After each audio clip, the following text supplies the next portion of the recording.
자, 문제풀이 하겠습니다. 자, 이거는 이제 1번 보게 되면 청정소화약제의 농도와 관련된 용어 중, NOAEL의 의미는 되어 있습니다.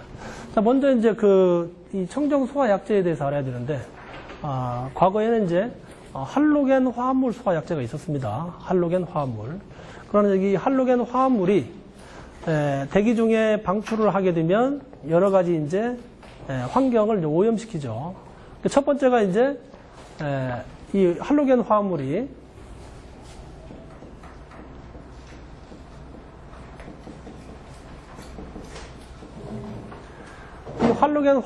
이게 대기 중에 개방이 되게 되면 이 염소 때문에 염소라는 게 있습니다. CL. 이 염소 때문에 이제 지구에 이제 오존층을 파괴합니다.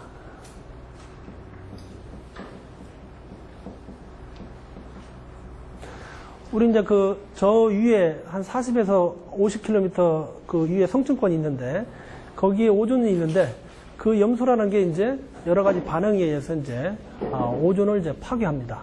그렇기 때문에 이제 요거를 이제 미국의 이제 로랜드 교수가 발명을 해서 오존층을 파괴한다. 이 염소가. 그래서 이제 이 할로겐 화합물을 이제 쓰지 못하게끔 이렇게 규제가 됐습니다. 그래서 2020년부터는 이제 쓸 수가 없고 지금 현재 이제 설치된 게 있기 때문에 아직까지도 이제 기사 시험 문제에 출제가 되고 있어요. 자, 그래서 이제 대체 소화약제가 이제 바로 청정 소화약제가 되겠다. 청정 소화약제. 그 중에서 이제 우리가 이제 독성 농도 지수가 있는데 여기 보면 이제 NOAEL이 있습니다. NOAEL. No Observed Adverse Effect 레벨이라 해서 우리가 이제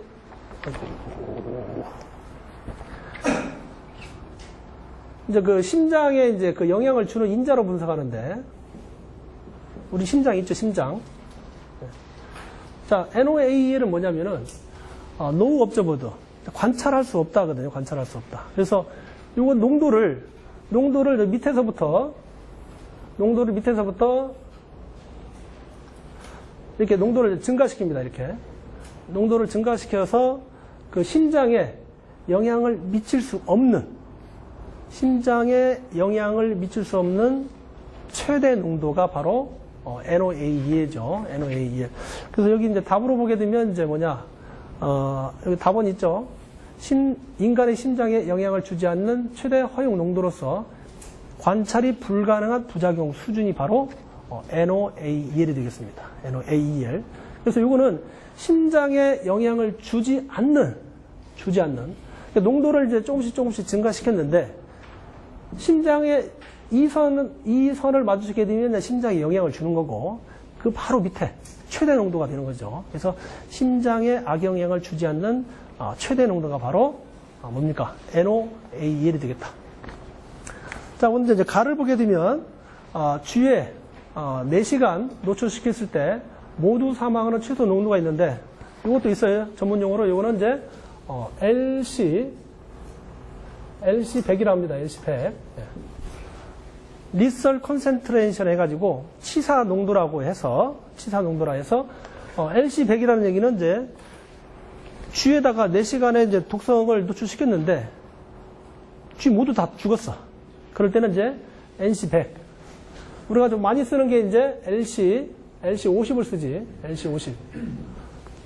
리셀 컨센트레이션 50 해가지고 LC50을 쓰는데, 한 50%가 이제 쥐가 죽는 그러한, 최소 허용 농도가 바로 이제, LC가 되겠다. 그래서 여기서는 가본 같은 경우는 이제, 쥐가 이제 다 죽었다 했잖아. 그렇기 때문에 이제 LC100이 되겠다.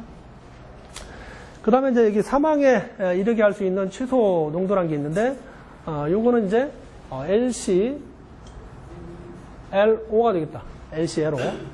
Low Risk Publish Lethal Concentration 해서 사망에 이르. 이거는 이제, 여기 이제 다번 같은 거는 이제 심장에 대해서 영향을 주는 거고, 나번 같은 것은 이제 사람의 이제 목숨이지, 이제 사람이 죽는 거지. 그런 농도를 얘기할 때 이제 LCLO라 한다. 그 다음에 여기 이제 라버를 보게 되면 악영향을 감지할 수 있는 최소 농도. 요거는 이제, 이 NOAEL하고 좀 반대되는 개념이다. 그래서 NOAA 아니고 이제 LOAL. 노 리스트. 법조 모두 이제 애드버스 이펙트 레벨에서 요거는 이제 어떻게 되겠어? 아까 이제 NOAL은 농도를 이렇게 증가시키면서 심장에 영향을 주지 않는 거고, LOAL은 농도를 많이 줬다가 이 양을 이제 조금씩 감소시켜서 심장에 감소시켰는데도 심장에 영향을 주는 농도. 그래서 최소 농도. 그래서 심장에 영향을 줄 수 있는 최소 농도를 우리는 이제 LOAEL이라 한다. LOAEL. 아시겠죠? 네, LOAEL입니다.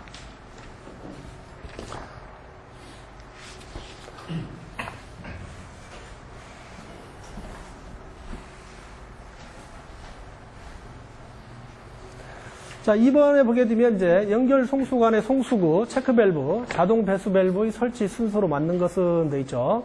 자, 연결 송수관은 우리가 이제 화재가 발생하게 되면 제일 먼저 소화 작업할 수 있는 게 이제 소화기입니다. 소화기. 그다음 두 번째, 화재가 더 확산됐는데 소화기로 불을 못 끄게 되면 그 다음 작업을 할 수 있는 게 뭐냐? 옥내 소화제라는 게 있어요. 옥내 소화전. 자, 옥내 소화전 가지고도 이제 화재가 더 확산돼서 불을 못 끄게 되는데, 그때가 되게 되면 이제 물론 이제 화재가 발생하면 소방서에 신고가 되는데, 우리가 일반적으로 이제 소방서에서 이제 출동 시간을 우리가 한 20분 정도 봅니다. 그러면 20분 이내에는 이제 여기 이제 불특정 다수인이 가장 먼저 본 사람이 불을 꺼야 돼. 그런데 이제 이제 그 옥내 소화전까지 이제 사용을 해서 불을 못 끄게 되면 그 다음에 이제 소방대원들이 와서 불을 끄게 됩니다. 그렇게 되는데 이제 실질적으로 이제 이용할 수 있는 게 이제 이러한, 물론 이제 소방차가 밖에서도 끌 수 있지만 실내에서 이제 끌 수 있는 게 이제 이런 연결 송수관이 있습니다. 연결 송수관. 그래서 연결 송수관에 보게 되면 습식하고 이제 건식으로 이렇게 분류가 되는데, 자, 이쪽으로 돌려주세요. 자, 습식 연결 송수관 설비를 보게 되면 습식하고 건식이 있습니다. 습식. 자, 습식은 이제 우리가 이제 수분이 있다라고 생각을 하시고, 그러면 배관상에 연결 송수관상에 물이 다 차 있다라고 생각하시면 됩니다. 습식. 그다음에 건식은 물이 차 없는 상태를 이제 건식이라 하지. 그러면 우리가 이제 연결 송수관 연결할 때 이렇게 표시합니다. 연결 송수관에서 일반적으로 이제 이렇게 배관을 연결해서 각 층마다 이렇게 방수구가 있습니다. 각 층마다 이렇게 방수구가 있는데, 자, 이런 모양의 밸브 표시가 이제 체크 밸브입니다. 체크 밸브는 소방차가 여기 와서 여기에다가 이제 물을 연결시키죠. 호스를 연결시켜서 이를 통하게 되면 여기서 이제 호스에 의해서 소방대원들이 이제 불을 끌 수가 있습니다. 근데 이렇게 표시된 게 이제 체크 밸브인데, 더 자세한 것은 이쪽에다가 이제 방향 표시를 해주게 되면 물이 이쪽으로만 흐른다. 이 반대쪽으로 물이 흐르지 않는다. 이것을 우리는 이제 체크 밸브라 합니다.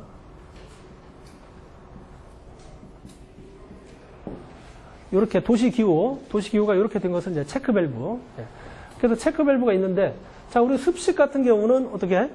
자, 여기 체크 밸브에서부터 여기 방수구까지, 여기까지 다 물이 다 차 있다. 물이 차 있는 상태를 우리는 습식이라 합니다. 습식.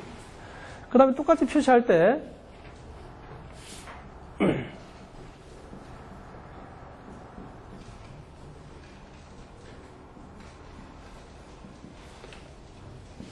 이렇게 표시할 경우에, 자, 여기 체크 밸브에서부터 여기 방수구까지 요 배관상에 이제 물이 없는 것. 자, 물이 없는 것을 우리는 건식이라 하고, 요 안에 물이 다 차 있다, 꽉. 물이 차 있는 것을 이제 우리는 습식이라 합니다. 습식. 습식이라 하는데, 자, 그러면 여기에 보게 되면 이제 우리가 이쪽 바깥쪽 같은 경우는 이제 물이 있을 경우에 배관상에 물이 있게 되면 겨울철 같은데 동파가 일어나죠. 그래서 이제 물을 자동적으로 빼줄 수 있게끔 시설을 해줘야 됩니다. 어떤 습식이기 때문에 여기서부터는 이제 배관이 동파되더라도 이제 동파되지 않게끔 단열 조치한다든지 이렇게 할 수가 있습니다. 그런데 여기서 이제 송수구하고 요거는 이제 송수구라 하죠.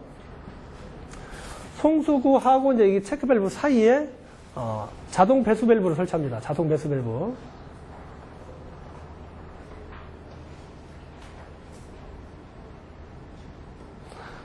요게 바로 이제 자동 배수 밸브가 되겠습니다.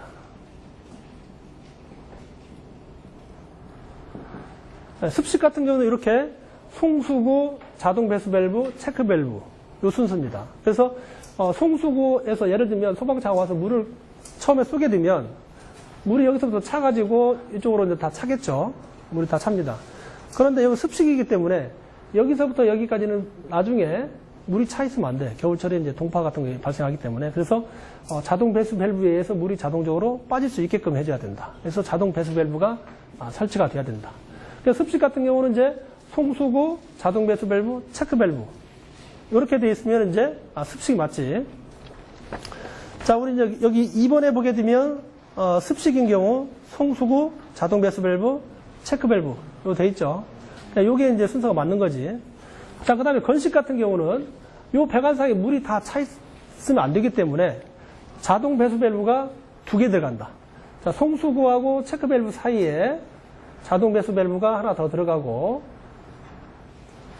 그 다음에 여기도 마찬가지 물이 없어야 되기 때문에 여기도 마찬가지 자동 배수 밸브가 이렇게 설치가 된다. 자동 배수 밸브. 그래서 어떻게? 건식 같은 경우는 송수구, 자동 배수 밸브, 체크 밸브, 자동 배수 밸브. 건식이기 때문에 건식 같은 것은 물이 들어가 있지 않아야 된다. 이렇게 이해를 하시면 됩니다. 이렇게 이제 연결된 것을 찾게 되면 이제 나번이 답이죠.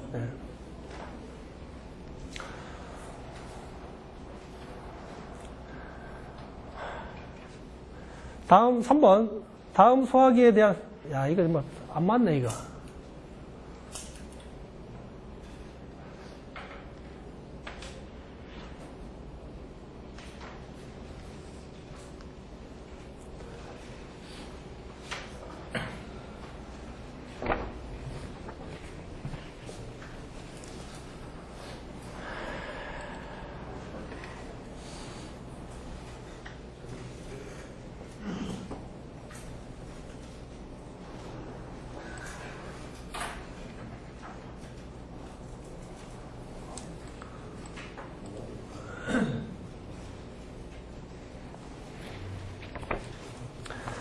자, 3번. 다음 소화기구에 대한 설명 중 틀린 것은 되어 있습니다.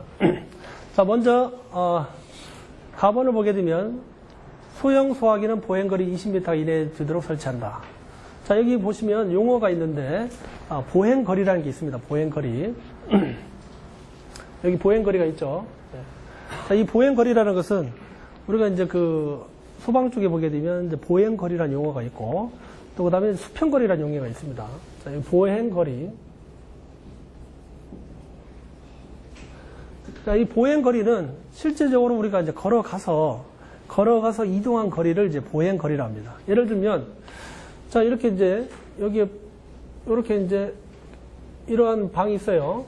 그러면 여기에 이제 실이, 이렇게 있을 경우에, 여기에 이제 문이 하나 있겠죠. 자, 문이 있을 경우에, 예를 들면 소화기가 여기 배치되어 있다. 소화기가. 그러면 이제, 사람이 이렇게 직접 걸어가서 이렇게 이제 소화 작업을 하겠죠. 그래서 이 보행거리라는 것은 실제적으로 사람이 이렇게 걸어간 거리, 이것을 이제 보행거리라 합니다. 그래서 이제 소형 소화기 같은 것은 이렇게 해서 여기서부터 여기까지가 이제 20m 이내에 소화기 한 개당 20m 이내에 이제 소화기가 설치가 돼야 돼요. 그다음에 대형 같은 경우는 이제 대형 소화기는 보행거리 30m 이내가 되도록 이렇게 설치를 해야 된다. 자, 그 다음에 이제 보행거리가 있고, 그 다음에 이제 우리가 수평거리라는 용어가 있습니다. 수평거리. 수평거리. 자, 이 수평거리 같은 것은 이제 옥내 소화전이나 오기 소화전을 연결할 때, 또 그 다음에 연결 송수관 설비도 설명을 할 때 이제 수평거리가 있어요. 이 수평거리는 이제 우리가 쉽게 얘기하게 되면 반경이라 생각하면 됩니다. 반경.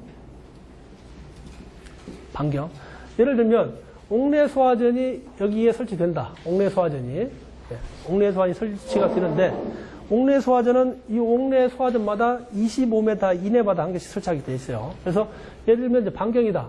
그럼 이렇게 이제, 이런 식으로 이제 반경이 형성이 되겠죠. 그래서 여기서부터 여기까지가 바로 이제 수평거리가 됩니다. 수평거리. 그래서 이러한 이 건물이 방해가 되더라도 그거에 상관없이 우리가 이제 반경으로 따질 때를 이제 우리는 수평거리라는 용어를 씁니다. 수평거리. 보행거리하고 이제 수평거리하고 틀립니다. 그래서 문제가 나올 때 이런 식으로 이런 문제가 나오게 되면 예를 들면 소형 소화기는 수평거리 20m 이내가 된다. 이렇게 나올 수도 있어. 그렇게 되면 이제 오답이 되겠죠. 네. 그래서 이제 대형 소화기는 보행거리 30m 이내가 되도록 배치해야 되고, 그 다음에 소화기구는 이제 바닥으로부터 1.5m 이하 위치에 배치해야 된다. 소화기를 대체적으로 사람 위에 설치하게 되면 쓸 수가 없잖아. 그렇기 때문에 이제 바닥에서 1.5m 이내에 소화기구가 배치가 돼야 됩니다. 그 다음에 이제 라번을 보게 되면 이산화탄소 소화기구는 밀폐된 거실로서 바닥 면적이 20스퀘어미터 미만의 장소에 설치된다. 자, 이산화탄소 같은 경우는 대기 중에 노출이 되게 되면 밀폐된 공간에서는 이제 질식을 시킵니다. 이산화탄소 자체가 질식 소화하기 때문에. 자, 그렇게 되면 이러한 면적이 좀 작은 곳에서는 이제 사람이 불을 꺼야 되는 목적인데 사람이 죽으면 안 되잖아요. 그렇기 때문에 이제 이렇게 이산화탄소 소화기 같은 것은 이제 20제곱미터 미만의 장소에서는 설치하는 게 아니고 설치할 수 없다. 자, 말고 이제 이산화탄소 소화기구 말고 다른 것도 있는데 똑같이 할로겐 화합물 소화기가 있어요.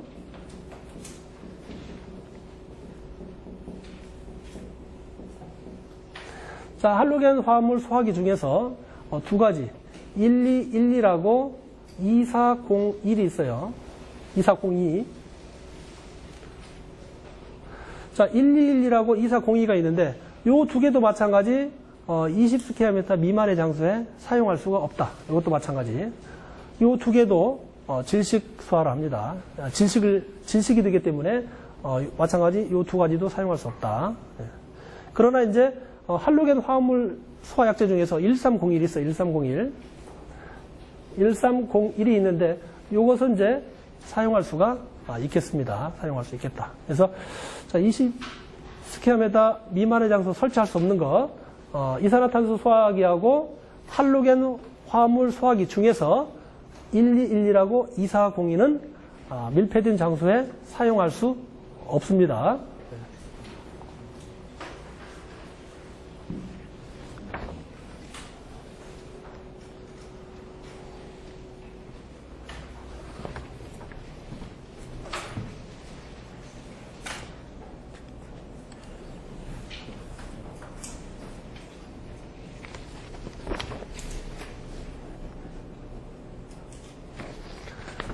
자, 4번 포소화 설비 구성 요소가 아닌 것으로 되어 있습니다.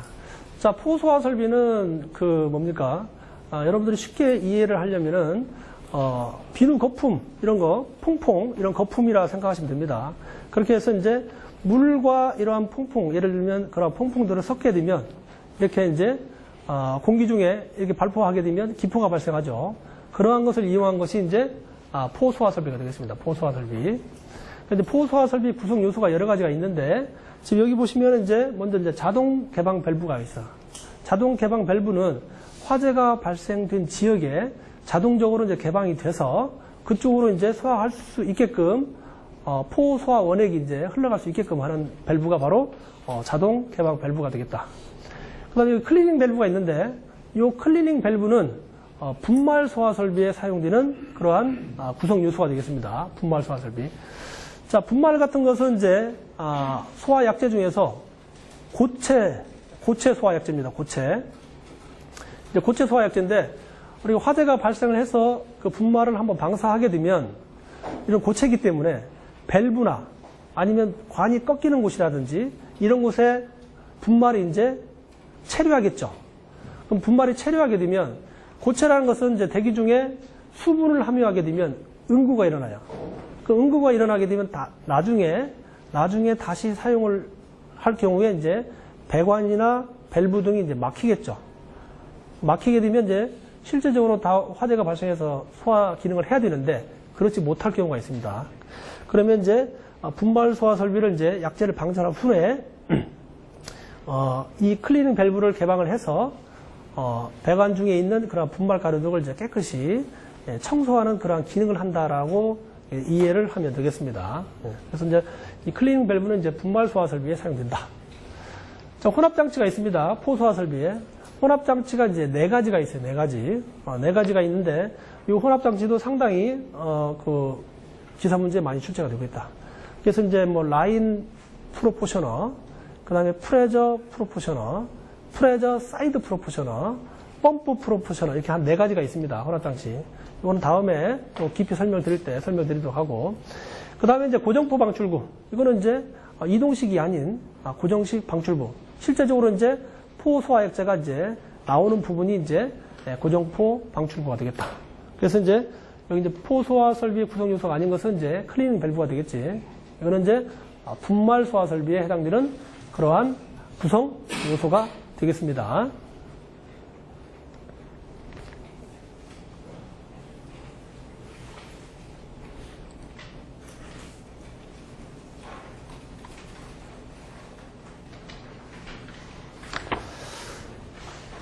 자, 5번. 옥내 소화전 설비에서 가압 송수 장치 체절 운전 시 순환 배관의 설치에 따른 기준으로 맞는 것은 되어 있습니다. 자, 이쪽으로 보시면, 자, 먼저 이제 그 가압 송수 장치가 이제 뭔가 알아야 되는데, 가압 송수 장치는 이제 소방에서는 가압 송수 장치라는 용어를 쓰고, 일반적인 곳에서 사용하는 것은 이제 이 가압 송수 장치가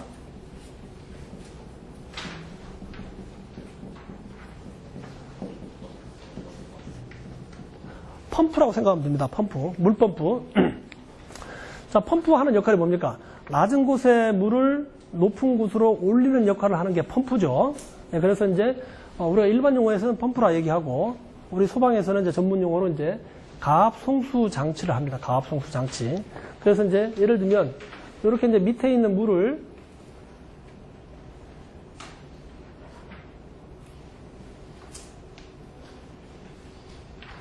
이렇게 이제 퍼 올리는 역할을 하는 게 이제 이 가압 송수 장치죠. 그럼 우리는 이제 실제적으로 이제 소화전이기 때문에 이렇게 이제 물탱크가 있는 게 아니고 여기에 이제 방수구가 연결돼 있죠. 방수구가 연결돼 있고 그다음에 호스를 연결해서 실제적으로 이제 소화 작업을 할 수 있는 이제 옥내 소화지에 연결됩니다. 이렇게 연결됩니다. 그런데 이제 이 가압 송수 장치가 있는데 이 체절 운전이라는 것은 뭐냐? 우리가 대체적으로 봤을 때 펌프 이제 출구 쪽에 보면 체크 밸브를 설치하고 그 다음에 여기 이제 밸브를 설치합니다. 요게 이제 개폐 표시형 밸브.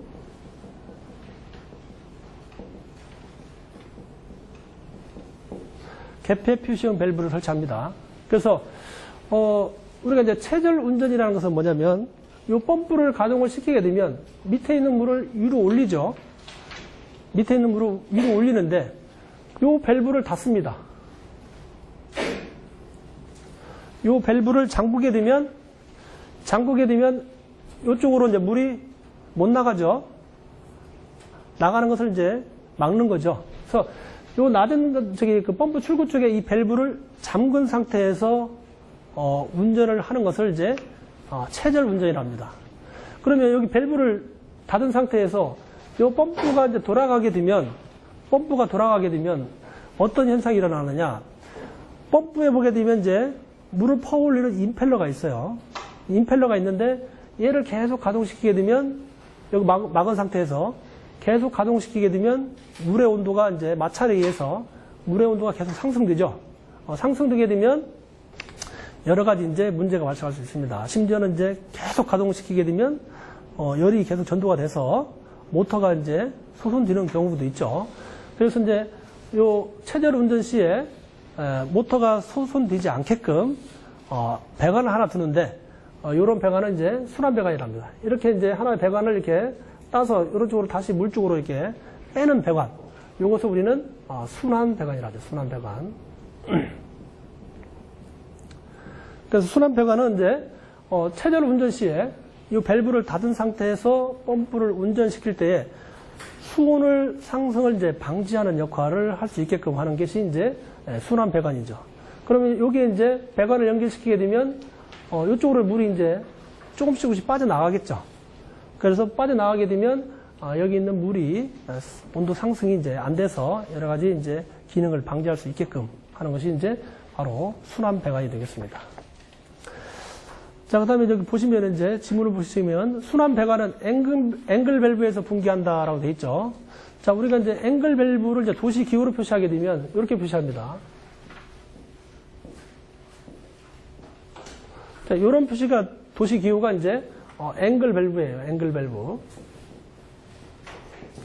그래서 우리는 이제 그 국가 화재 안전 기준에 따라서 이렇게 해야 되기 때문에 우리가 일반적으로 봤을 때는 여기 도면상으로 봤을 때는 체크 밸브 이전에서 이 순환 배관을 땄죠. 순환 배관을 땄습니다.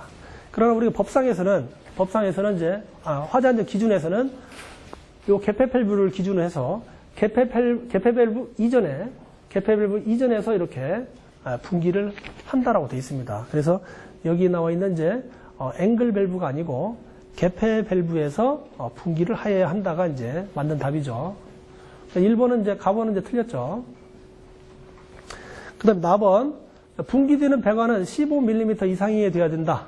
요 순환 배관이 최소 지금 문제에서는 15mm 이상인데 순환 배관은 이제 최소 20mm 이상이 돼야 됩니다. 그렇게 되면 15A로 되기 때문에 이제 15mm로 되어 있기 때문에 이제 틀렸죠.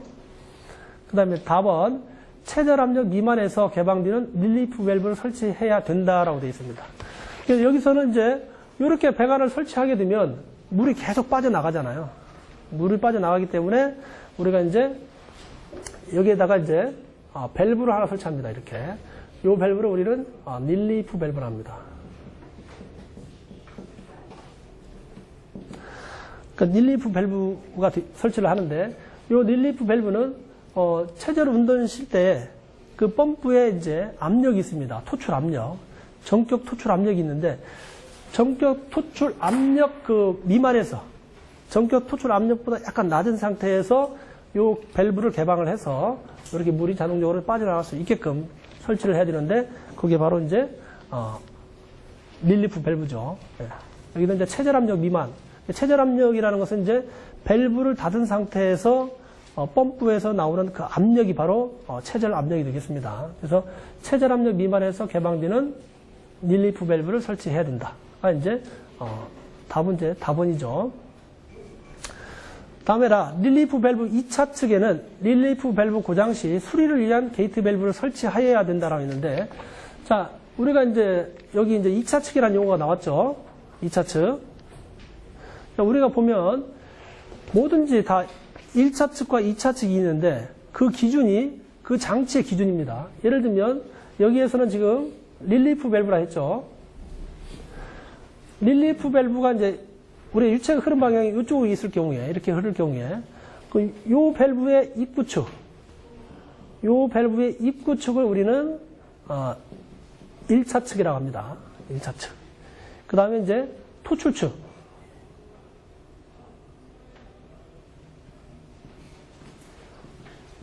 토출측을 우리는 이제 2차 측이랍니다. 2차 측. 1차 측. 그러니까 모든 것을 어떤 밸브든, 여기 지금 현재는 이제 우리가 릴리프 밸브를 설명하는 부분이기 때문에 릴리프 밸브를 기준으로 했을 때 입구 측은 1차 측, 토출축을 2차 측이랍니다. 마찬가지, 뭐 펌프도 마찬가지. 펌프를 기준으로 하게 되면 입구 측은 2차 측, 토출축은 2차 측이 되죠. 그래서 지금 여기 이제 그 지문상에 보게 되면 릴리프 밸브 2차 측이니까 예를 들면 여기에다가 이제 밸브를 설치를 했을 경우에 고장 수리를 위해서 설치를 하여야 된다라고 이렇게 나왔잖아요. 지문상에. 그렇게 되면 여기서는 이제 릴리프 밸브 2차 측은 우리가 여기 이제 그 릴리프 밸브를 설치하는 이유는 안전을 위해서 설치하는 거예요. 안전. 그래서 안전장치이기 때문에 2차 측에다가 이 밸브를 설치하게 되면 예를 들면 고장이나 수리 시에 일반적으로 이 밸브를 잠굽니다. 잠그게 되면 안전장치인데 사람이라는 게 실수가 있지 않습니까? 이 밸브를 잠그고 이게 철수할 수 있잖아요. 그렇게 되면 정작으로 돌릴 때 이 밸브가 닫은 상태에 돌리게 되면 물이 다른 데로 빠져나갈 수가 없잖아요. 그렇게 되면 결국은 똑같은 현상이 일어나죠. 아까 모타 소송까지 일어날 수가 있죠. 그래서 반드시 이러한 릴리프 밸브 2차 측에는 이러한 밸브를 설치할 수가 없다. 네. 설치할 수가 없다. 그리고 반드시 이제 안전 밸브라는 게 있어요. 안전 밸브도 마찬가지 2차 측에는 저렇게 밸브를 설치하면 안 됩니다. 그래서 여기도 마찬가지 이제 릴리프 밸브도 이제 안전장치이기 때문에 안전장치 2차 측에는 밸브를 설치할 수가 없다. 네. 그리고 반드시 기억하셔야 되겠죠. 그래서 5번의 답은 이제 몇 번이야? 4번이죠. 네, 4번입니다. 자, 6번. 폐쇄형 스프링클러 헤드를 사용하는 설비 방식의 종류가 아닌 것은 되어 있습니다. 우리가 일반적으로 이제 스프링클러 설비를 하게 되면 1차 측이죠. 네? 1차 측이 아까 네. 글씨도 못 써요. 뭐라고? 1차 측. 외국이에요. 입구 축을 이제 1차 측이란다. 네. 자, 우리가 이제 스프링클러 설비를 보게 되면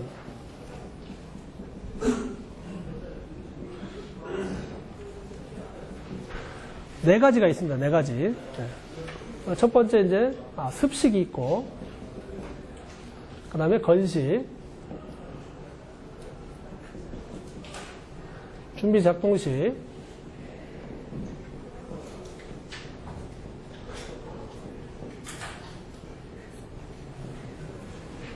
일제 살수식 이렇게 네 가지가 있습니다. 네 가지. 자, 이제 그 습식하고 이제 이런 것을 이제 구분을 할 때, 자, 먼저 개념상을 보게 되면, 개념을 보게 되면, 이렇죠. 개념. 아까 이제 그 펌프 나왔었죠. 펌프는 여기서 생략을 하고, 우리가 이제 스프링클러에 보게 되면 이제, 개방 밸브가 있습니다. 개방 밸브. 자, 습식 같은 경우는 이렇게,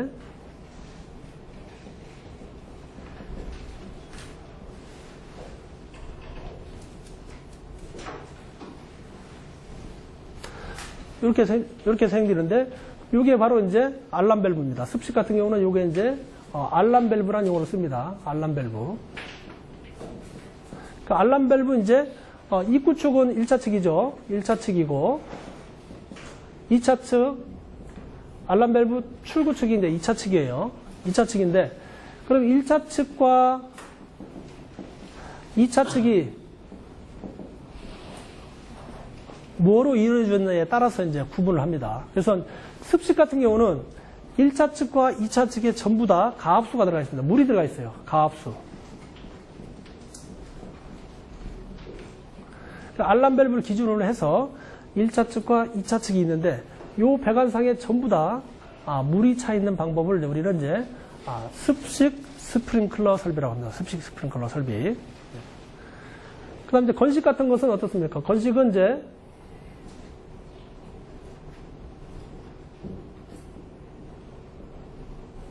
마찬가지로 여기 1차 측이 있고 이제 2차 측이 있는데 여기 이제 요거는 이제 건식 밸브라 하죠. 예, 요거는 건식 밸브라 합니다. 그래서 건식 밸브 이제 1차 측에는 이제 여기는 물이 차 있습니다. 가압수. 예. 1차 측에는 이제 가압수가 들어가 있어요. 소화약제인 물이 들어가 있습니다. 물이. 그래서 여기 2차 측에는 이제 뭐가 들어가 있느냐? 건식이죠. 건식이기 때문에 물이 들어가 있지 않다. 그래서 이제 여기 건식 같은 경우는 이제 압축 공기가 들어가 있어요. 압축 공기. 네. 압축 공기가 들어 있습니다. 네. 건식은 그래서 1차 측은 가압수, 2차 측은 이제 압축 공기가 들어 있다. 그다음에 이제 준비 작동식이 있습니다. 준비 작동식은 프리 액션 밸브를 하는데 마찬가지 1차 측과 이제 2차 측이 있는데 1차 측은 이제 여기에 가압수가 들어있어요. 가압수. 그 다음에 이제 여기 2차 측은, 그냥 대기 개방. 대기압 상태로 있습니다. 대기압 상태. 아무것도 안 들어있대요. 뭐 일종의 이제 뭐 공기는 들어갈 수 있는데, 어쨌든 간에 건식 같은 경우는 별도의 이제 압축 공기를 집어넣어서 압축 공기로 채워져 있고, 여기 이제 프리액션 밸브 같은 것은 1차 측에는 가압수가 들어가 있고, 2차 측에는 이제 그 관 속에 아무것도 안 들어 있습니다. 그래서 대기압 상태에 그냥 개방이 되어 있다라고 이렇게 이해를 하시면 되겠습니다. 그 다음에 이제 일제살수식.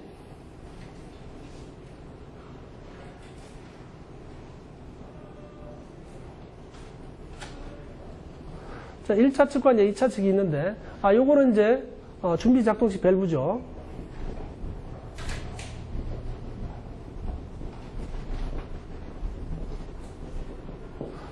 준비 작동 밸브. 자, 여기는 이제 일제 살수식 밸브 또는 다른 말로 이제 델류지 밸브라고 합니다. 델류지 밸브. 네. 델류지 밸브. 네. 델류지라는 뜻이 이제 한 번에 왕창 물을 쏟는 것을 뜻하는데, 이제 델류지 밸브가 되겠다. 그러니까 마찬가지 1차 측도 마찬가지 이제 가압수가 들어가 있어요. 가압수. 네. 1차 측에는 가압수가 들어가 있고, 여기 2차 측에는 이제 이것도 마찬가지 이제 대기압 상태로 그대로 이제 개방이 돼 있다. 네.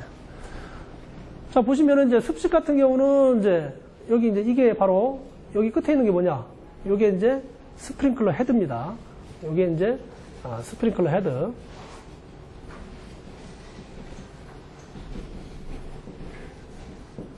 그래서 스프링클러 헤드까지 다 물이 차 있는 것을 이제 습식. 그 다음에 건식 같은 것은 이제 건식 밸브까지는 이제 물이 차 있고, 헤드까지는 이제 압축 공기가 차 있고, 그 다음에 준비작동식은 이제, 준비작동 밸브까지는 물이 차 있고, 그 다음에 여기 헤드까지는 이제 그냥 대기 중에 이제 개방이 되어 있다. 그 다음에 일제 살수식 같은 것은 마찬가지 델루지 밸브까지는 물이 차 있고, 2차 층에는 이제, 빈 배관 속이다. 아무것도 안 들어있다. 이렇게 이해를 하시면 됩니다. 그 다음에 여기 이제 그 헤드 종류가 들어가는데, 자, 습식 같은 경우는 까맣게 표시되어 있죠? 까맣게 표시되어 있죠? 요거는 이제 헤드 종류가 이제 폐쇄형 헤드입니다. 그래서 이제 습식도 마찬가지 폐쇄형, 건식도 폐쇄형, 준비 작동식도 마찬가지 이제 스프링클러 헤드는 폐쇄형이 되겠다. 폐쇄형. 그 다음에 이제 일제살수식은 이제 개방형. 예, 개방형. 자, 폐쇄형은 이제 헤드가 꽉 막혀 있는 거고, 개방형은 이제 헤드가 구멍이 뻥 뚫려 있다. 이렇게 쉽게 이해하면 됩니다. 그래서 이제 헤드 종류는 이제 폐쇄형, 준비 작동식까지는 이제 폐쇄형이 들어가 있고, 일제살수식은 이제 개방형이 들어가 있다. 그 다음에 여기 이제 그 감지기의 유무를 보게 되면,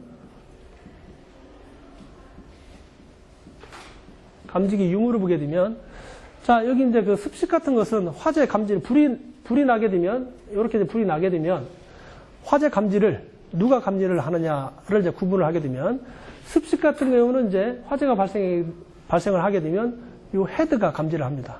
헤드가 감지를 해서 얘가 터지게 되면, 물이 흐르죠. 물이 흐르면서 이제 얘가 알람 밸브가 이제 화재 경보 사실을 알리죠. 그래서 여기는 이제 감지기는 이제 설치가 안 된다. 감지기는 설치가 안 된다. 습식은 이제 감지기는 설치가 안 된다. 그 다음에 이제 건식도 마찬가지 이제 폐쇄형이죠. 그래서 여기까지는 항상 압이 차 있기 때문에 화재가 발생하게 되면 이것도 마찬가지 헤드가 감지를 합니다. 그렇기 때문에 감지기는 이것도 마찬가지 설치가 안 된다. 감지기는 설치 안 된다. 그 다음에 이제 준비작동식. 준비작동식은 이제 여기에 감지기가 설치됩니다.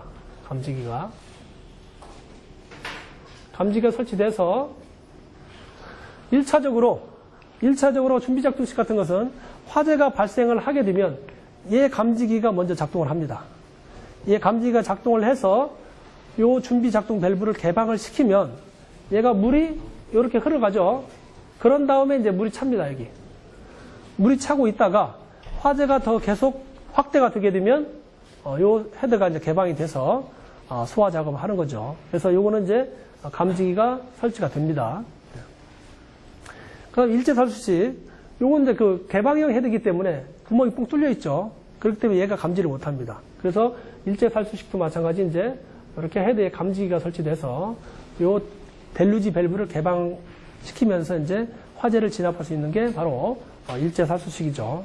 그래서 이것도 마찬가지 감지기가 이렇게 설치가 된다라고 보시면 되겠습니다. 그래서 여기서 보시면 이제 문제가 이제 폐쇄형 스프링클러 헤드잖아요. 폐쇄형. 자, 보시면 이제 습식, 건식, 준비작동식은 이제 폐쇄형 헤드가 설치가 된다. 그 다음에 이제 여기 일제살수식 있죠. 일제살수식은 이제 개방형 헤드가 설치가 된다. 그래서 아닌 것은 이제 답은 이제 라번이죠. 라번.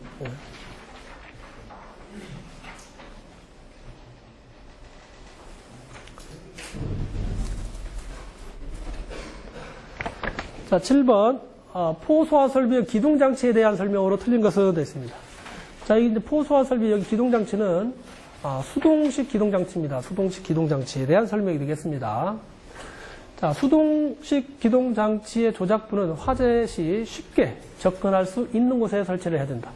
화재가 발생했는데, 이렇게 이제 기동장치를 뭐 사람이 안 보이는 곳에 숨겨놓든지 하게 되면 화재 진압이 안 되겠죠. 이건 당연한 얘기고. 그래서 이제 조작부는 화재 시 쉽게 접근할 수 있는 곳에 설치를 해야 된다. 다음 차고에 설치하는 포소화 설비 수동식 기동장치는 방사 구역마다 2개 이상 설치할 거 되어 있는데, 차고 또는 주차장 같은 경우는 수동식 기동장치는 방사 구역마다 1개 이상입니다. 1개 이상. 그래서 여기가 틀렸죠. 예. 차고 같은 경우는 이제 여기가 이제 1개가 되겠다. 1개. 그러나 이제 2개 이상도 있습니다. 항공기 경납고에 설치하는 포소화 설비 수동식 기동장치는 이제 방사 구역마다 이제 2개 이상, 2개 이상 설치를 해야 된다. 차고 같은 것은 이제 규모가 작기 때문에 하나만 설치해도 되고, 항공기 경납고 비행기 같은 것은 좀 크죠. 크기 때문에 이제 방사 구역마다 2개 이상 설치를 해야 된다. 틀린 것은 이제 나머지 되겠습니다. 그다음 다 2개 이상의 방사 구역을 가진 포소화 설비에는 방사 구역을 선택할 수 있는 구조로 할 것. 그래서 방사 구역이 여러 가지 실이 이렇게 있으면 화재가 발생한 곳만 이제 밸브를 개방시켜서 화재가 이제 진압이 될 수 있도록 이렇게 해야 됩니다. 그래서 2개 이상이 방사 구역을 가진 곳에는 이제 선택 밸브를 설치를 한다든지 아니면 이제 그 자동 경보 밸브 있죠. 자동 개방 밸브, 자동 개방 밸브를 설치를 해서 방사 구역마다 방출이 될 수 있도록 이렇게 해야 됩니다. 다음 호수 접결구에는 가까운 곳의 보기 쉬운 곳에 접결구라고 표시한 표지를 이렇게 설치를 해야 됩니다. 그래서 여기 7번에서는 이제 나번이 틀렸죠. 차고에서는 이제 방사 구역마다 1개 이상, 항공기 경납고 같은 것은 이제 2개 이상 설치한다. 2개 이상. 자, 이번 시간은 여기까지 하겠습니다. 수고했습니다.